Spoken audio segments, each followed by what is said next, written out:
25 March 1971। তখন গভীর রাত। পুরো ঢাকা শহর প্রায় ঘুমিয়ে পড়েছে। রাস্তায় দু একটা রিকশার টুংটাং শব্দ ছাড়া আর কিছুই নেই। কেউ জানত না আর কয়েক মিনিট পর পুরো শহরটা পরিণত হবে মৃত্যুর নগরীতে। রাত বাড়ার সাথে সাথে হঠাৎ রাস্তায় নামতে শুরু করে পাকিস্তানি সেনাবাহিনীর ট্যাঙ্ক। মানুষ প্রথমে ভেবেছিল হয়তো সাধারণ টহল চলছে, কিন্তু না, সেটা ছিল এক ভয়ঙ্কর অভিযানের শুরু। একটি অপারেশন, যার নাম ছিল অপারেশন সার্চলাইট।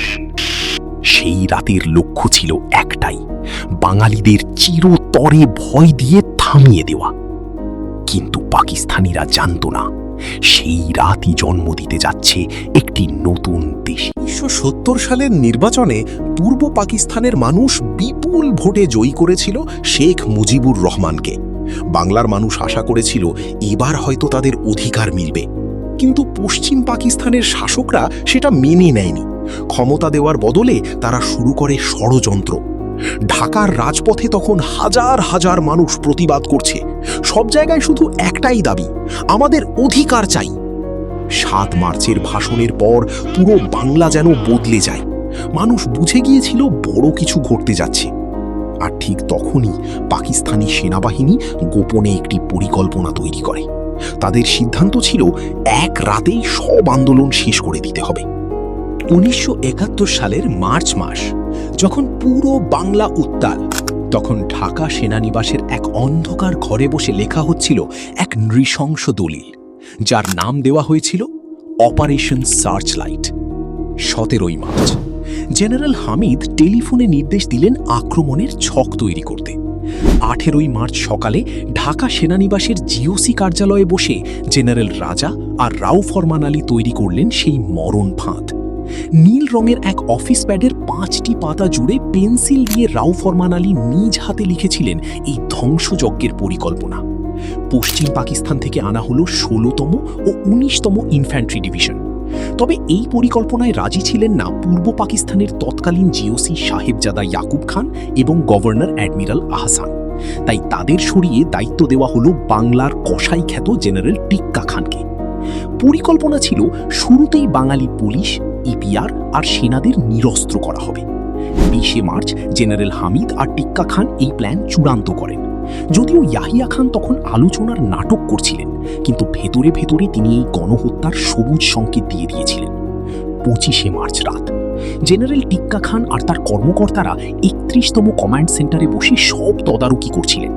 ঘড়িতে তখন 0 আওয়ার। শুরু হলো সেই ভয়াবহ অপারেশন। ঢাকার দায়িত্ব নিলেন রাও ফরমান আলী, আর দেশের বাকি অংশের দায়িত্ব গেল জেনারেল খাদেমের হাতে। ফোন কলের মাধ্যমে শুরু হয়ে গেল ইতিহাসের সবচেয়ে ভয়াবহ এক রাত। 25 মার্চ রাত।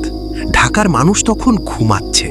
হঠাৎ রাতের নীরবতা ভেঙে শোনা গেল ট্যাঙ্কের শব্দ। ধীরে ধীরে সেনাবাহিনী পুরো শহরে ছড়িয়ে পড়ে।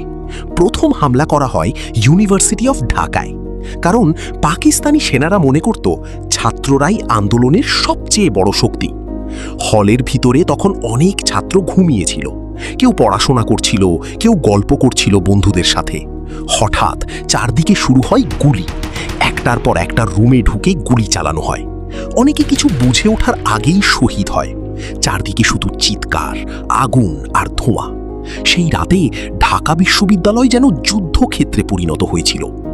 শুধু বিশ্ববিদ্যালয়েই না, পুরো ঢাকা জুড়ে শুরু হয় ভয়ঙ্কর অভিযান। পুলিশ লাইন, ইপিআর ক্যাম্প, সাধারণ মানুষের বাড়ি, সব জায়গায় হামলা চালানো হচ্ছিল। যাকে সন্দেহ হতো তাকেই গুলি করা হচ্ছিল। অনেক জায়গায় বাড়িতে আগুন লাগিয়ে দেওয়া হয়। মানুষ ছোটাছুটি করছিল প্রাণ বাঁচানোর জন্য। কেউ সন্তানকে নিয়ে পালাচ্ছে, কেউ অন্ধকারে লুকিয়ে আছে।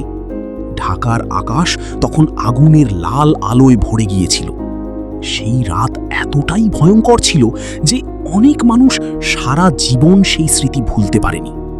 অপারেশন সার্চলাইট ছিল বাঙালিদের ভয় দেখানোর পরিকল্পনা, কিন্তু সেই রাতই উল্টো পুরো জাতিকে এক করে দেয়। 25 মার্চের সেই রক্তাক্ত রাত থেকেই শুরু হয় মুক্তিযুদ্ধের সবচেয়ে বড় অধ্যায়। 9 মাস যুদ্ধের পর অসংখ্য প্রাণের বিনিময়ে জন্ম নেয় স্বাধীন বাংলাদেশ। আজও ২৫ মার্চের সেই রাত আমাদের মনে করিয়ে দেয়, স্বাধীনতা কখনো উপহার হিসেবে আসে না, এটি অর্জন করতে হয় রক্ত আর ত্যাগের মাধ্যমে। ইতিহাসের এমন সত্য ঘটনা নিয়ে আরও ভিডিও দেখতে চাইলে চ্যানেলটি সাবস্ক্রাইব করে পাশে থাকুন।